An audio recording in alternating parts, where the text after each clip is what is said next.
a amené à faire l'élevage d'alpaga plutôt qu'un autre type d'animal, c'est d'abord et avant tout parce que c'est un animal à fibres et non pour la viande, donc la boucherie. Entre autres, ce qui m'a attiré avec notre lecture, c'était vraiment un animal qui est très écologique. Autant au niveau pour la fibre qui est compostable, biodégradable, puis en plus, elle va laisser une empreinte, comment on dit ça, une empreinte modeste sur l'environnement.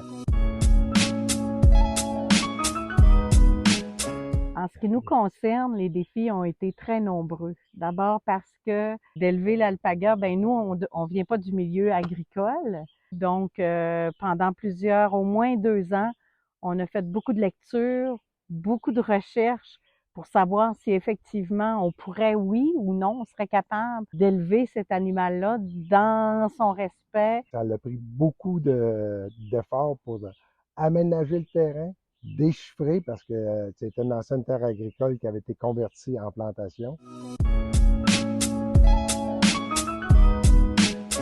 D'abord, Gérard et Marcel ont une grande utilité ici au domaine Pimano. Je dirais même plus, ils sont essentiels. Ils jasent sans arrêt, ils ratissent tous les parcs à une vitesse éclair.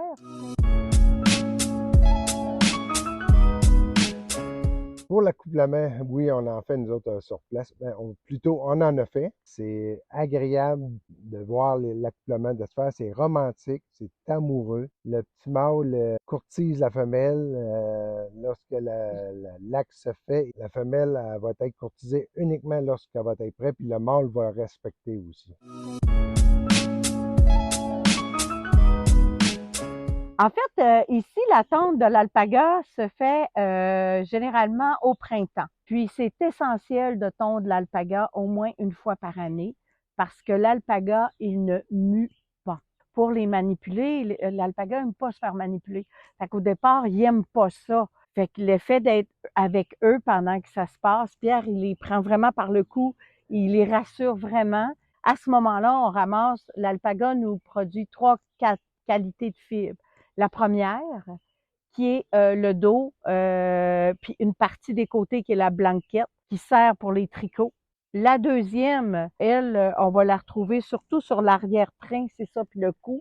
Donc, la fibre est un petit peu plus courte, un petit peu plus épaisse, et elle va servir davantage pour le feutrage. Donc, on va faire des balles de sécheuse, des savons feutrés. Puis la troisième qualité, elle, c'est vraiment là l'excédent des pattes, un petit peu de la queue. Puis elle va vraiment servir pour le jardin.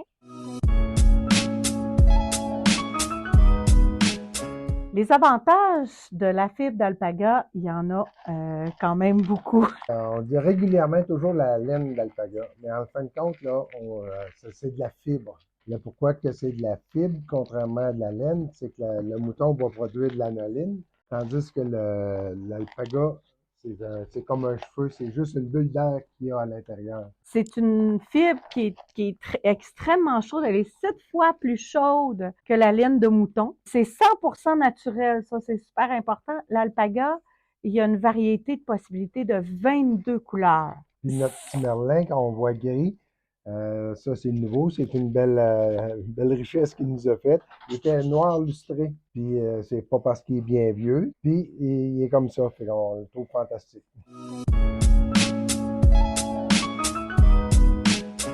Il y a Bad Girl.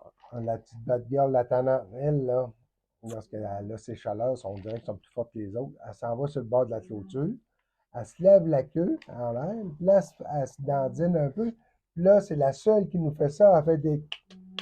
Mais elle revient bredouille. Parce que les petits garçons, ils sont castrés. Puis Bad Girl, toujours Bad Girl, quand on baigne les alpagas, ben elle se couche dans sa piscine. Puis là, elle tasse les autres alpagas. Quand on a commencé à faire la reproduction, en principe, le mâle doit avoir 3 ans pour avoir sa maturité sexuelle. Takio, il avait 2 ans, mais lui, il a toujours été un petit vite, là. Fait qu'on s'est dit, on va s'amuser. On va le mettre dans le petit enclos avec Julia, tu sais. Mais Sakio, là, je vous ai dit tantôt, c'est tout romantique, hein. Mais lui, zéro. Il ronronne pas dans les oreilles, lui.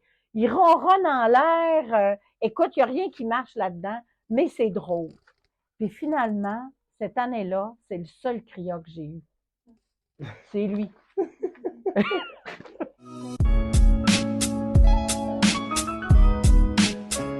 Les produits coup de cœur dans la vallée de l'Aquaticook, il y en a beaucoup. On a la truite des Bobines, La laiterie de Quaticook, on a le verger Gros-Pierre, on a aussi les produits de cassis du domaine Heavy Hills.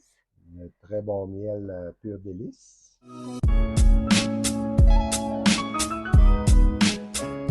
Le secret le mieux gardé de notre entreprise, ben, on ne peut pas vous le divulguer parce que ça ne sera plus un secret.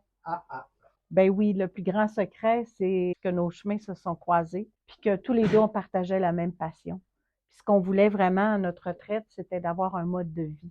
Puis un mode de vie à la campagne, puis avec des animaux. L'alpaga, c'est ce qui nous procure le bien-être autant de l'animal que des humains que nous sommes. C'est ça, puis aujourd'hui, ben, on a la chance de pouvoir le partager avec d'autres personnes.